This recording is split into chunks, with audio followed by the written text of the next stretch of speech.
Nay, pwede ba akong maglaro sa labas? Hindi! Matanghaling tapat o tignan nyo kainit-init o. Eh kung manuno kayo dyan. Nanuno? Ano yun, Nay? Mabati kayo ng engkanto, laman lupa, mga duwende, ganon. Ah, ganun. Eh, dito sa bahay, pwede rin naman tayong manuno eh. Dito sa bahay. Eh paano mo naman nasabi? Eh, kasi may engkanto rin dito. Saan? Tingin ka sa salamin. Doon ka! Natulog! Daya nyo naman. Kayo nga, nagtutong it's kayo tanghaling tapat. Bawal maglaro! Deserve. No, dapat kasi hindi ka na nagpapaalam para makalabas ka. Nay! Si ate, tatakas. Lalabas daw siya ng bahay. Subukan nyo! Sige! At malintikan kayo sa akin. Ayan, deserve. Wisit ka talaga. Kakatakos na sana ako eh.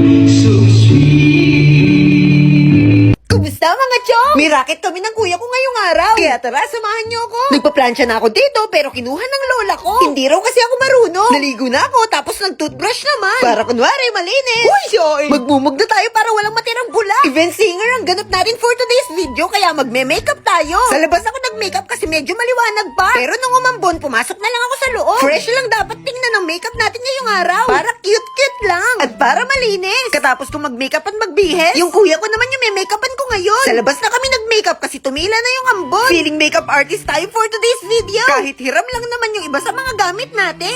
Maganda naman yung kinalabasan. Marunong na nga talaga tayong mag-makeup. Eto nga pala ang outfit ko for today's video. Oh, di ba mukha talagang raketero? Syempre, magdadala tayo ng bus. Kasi di ba yung pupuntahan natin? Pwede tayo mag-sharon. Aalis na kami. Gagamitin namin yung motor ng ate. Pero chinek ko muna kung may gas. At may kaunti pang ang gas. Kaya sasadsad pa kami sa pupuntahan namin. Lalarga na. O, di ba dapat hindi muna pala ako nag-ayos ng buhok? Kasi nililipad at nagugulo rin sa biyahe. Okay lang, at least hindi nagugulo yung makeup. Babay muna sa aming barangay. Makikidayo muna kami para kumita. Kailangan nating mag-racket-racket for today's video. Para may pambayad tayo sa mga gastusin. At para may pambaon na rin sa school. Dito nga kami pupunta ngayon. Sa barangay Kapehan. At medyo naligaw pa kami. Kaya ginugal map na namin yung event place. Kasi baka ma-wrong turn kami ng kuya dito. Salamat sa mapa, natagpuan na namin. Grabe, ang ganda dito. Pangmayaman yung place. Halos lahat ng sasakyan ay kotse. Kami lang nga tayo nakasingle na motor tapos konti pa yung gas. Sobrang ganda rin ng pagkakaayos sa event. Feeling ko tuloy parang mayaman din ako. Oh, di ba ang ganda? At ang dami ring bisita. Kanta-kanta kami ng kuya for today's video. At syempre, nagsasalamin, titignan kung maayos pa kami. At bumulong ako sa kanya. Mahirap man kami, mukha naman kaming mayaman. Kasi parehas kaming naka-brace. Nandito rin pala ang napakaganda naming ate Shay. Kaya nagpa-picture kami ulit tatlo. Oh, di ba may pa-photobooth din dito? Ang gaganda ng mga kuha namin. May remembrance na. At syempre, hindi mabubuo ang birthday kung walang pakain. Kundi lang yung kakainin natin ngayong gabi. Kasi kakanta pa tayo mamaya. Kapag marami kasing kinain, baka magdighay-dighay tayo habang kumakanta. Salamat po sa pagkain. Sobrang sarap. Ito pala ang ating birthday celebrant. Ang ganda niya rin, di ba? Kakanta ulit kami bago matapos ang event. Mukha rin pala akong bisitang mayaman dito. Ang ganda kasi ng ilaw. At bago kami umuwi, nilibot muna namin tong place. May swimming pool pala dito sa likod. Sayang, sana dito na lang ako naligo. Uwian na. At syempre, meron kaming dala-dala. Thank you po sa racket. Okay, yung tumabi sa'yo. Masyado ang maganda. Ay, wow! O, di ba sobrang ganda ng ate Shane namin? Salamat po sa pasyaron. Uwian na. Di na naman alam ng kuya kung saan yung daan. Uy, mali ka. Saan ba? Ayun o, yung daan. Yun ba? Pero buti na lang, kalabas namin sa pinasukan naming daan. May naggagas, kaya nagpagas kami. Para hindi kami mahinto at para umabot kami pag-uwi. Hindi naman kami gaanong napagod ngayon. Medyo nagmukha lang tayong zombie. Salamat naman, nagkaroon kami ng racket. May pambayad na tayo ng utang. Thank you, Lord, at ligtas kami nakauwi. At sobrang na-LSS ako sa kinanta ko kanina kahit di ko naman memorize. Honey, my love, so sweet. Ayos pa rin ang makeup ng kuya. Oh, di ba ang galing ko mag-makeup? Honey, my love, so sweet. Hala, grabe na addict na ako sa kanta na yun. O siya, sige, uwi na ako kay Lola. Baka kakakanta ko ng Honey My Love So Sweet, mapadaginipan ko pa. Nandito na ako. Binuksan ko na ang pinto. At kinumusta ko muna tong pusa ko. Ikis natin siya bago tayo mag-bless kay Lola. Bless po! Akala mo naman ang tagal namin hindi nagkita. O siya, hanggang dito na muna. Magpapahinga na tayo. Tuloy ang buhay. Bye-bye! Kumusta mga Chong? Mainit na naman ng panahon. Kaya tara na, samahan niyo ako mag-halo-halo. Bago ako pumasok sa school, naisipan ko munang bumili nito. Para naman kahit papano lumamig-lamig yung ulo natin. Dalawa nga pala yung binili ko para sa lola ko yung isa. Umuwi na ako sa bahay para dalhin to mga halo-halo. Tapos sabi ng lola, dagdagan ko daw ng gatas. Kasi gusto niya magtae kami. Uy, si Oy. Binutasan ko na nga tong gatas. At nilagay ko na sa mga halo-halo. At sabi ng lola, ibuhos ko na raw lahat para di na mapanis. Yung halo-halo ko naman nilagay ko sa tumbler. Para hindi malusaw kaagad. Handa na, kaya anong gagawin? Titikman. Isabay na natin to sa pagkain para di tayo malate. Ngayong araw din kasi ang last day ng exam namin. Medyo kalbado lang tayo for today's video. Kasi isang subject na lang i-exam namin ngayong araw. Kaya katapos kumain, nagbihis na ako agad. Hindi ko muna isasama yung biyahe ko for today's video. Kasi pwede naman palang tumalon para makapunta sa school. Uy, sure. At imbis na mag-review para sa natitirang exam, makinig na lang tayo sa mga chismis ng mga classmate natin. Ito nga, tapos na yung exam namin. Sobrang saya sa pakiramdam para kami nabunutan ng tinik. Uy, sure. Naawa na ako sa kalagayan ng lapis ko ngayong araw. Kasi ito lang yung ginamit ko mula nag-umpisa yung exam namin. Tuwang-tuwa nga tayo ngayon. Kasi di na tayo magre-review. Pasayo-sayo pa ako dito,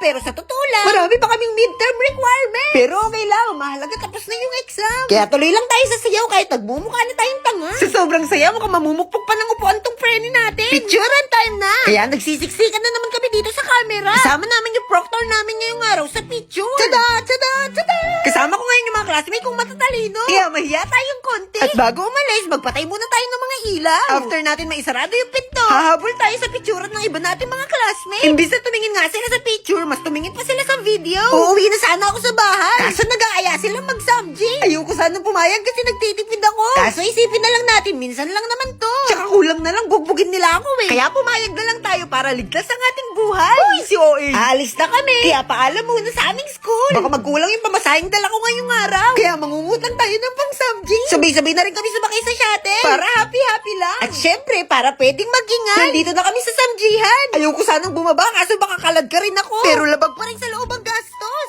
Gagastos na naman tayo. Imbis na... Wala. Ganyan talaga ang life. Deserve naman daw kasi namin. Kaya sige, tara, kumain tayo ng marami. Ito na, punong-puno na ng pagkain yung lamesa. Andito nga rin pala yung iba naming mga friends. At yung iba naman, sa iba nagsamji kasi puno na. Magluto na tayo ng karne. Para makalamon na. Kawawa na naman yung mga pantalon niya yung araw. Kailangan nating sulitin ng pagkain kasi unlimited naman. Syempre, magpipicturan kami ulit bago lumaki yung tiyan. Magiging kambing na naman tayo for today's video. Tamang kain gamit ang chopstick kahit di naman marunong talaga mag-chopstick. Mukhang nakarami na tong friendly kong isa. Grabe, nakikiluto pa siya dito sa table namin.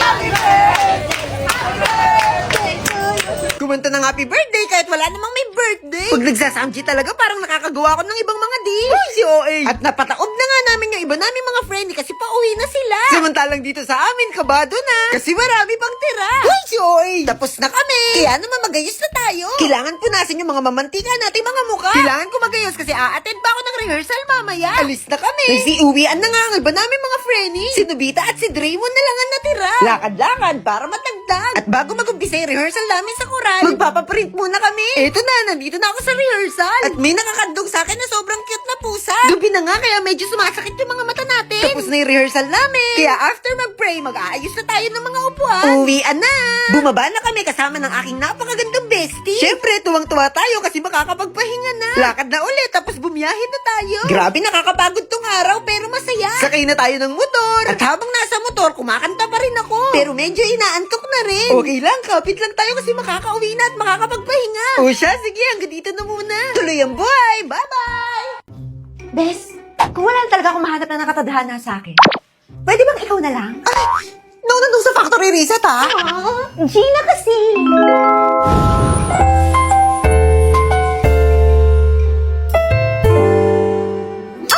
No talaga. Maghihintay ako kahit gaano katagal. Oh, eh. Gusto ko sabay tayo maghintay. Sa isa't isa?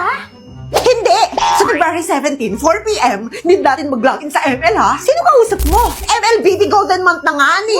Pinapaalala ko lang. Baka naman mamaya, sisihin mo ako kasi wala ka nakuhang reward. Ay, tayo, ah. Ako, Angela. Kasi ako yung papatong sa'yo.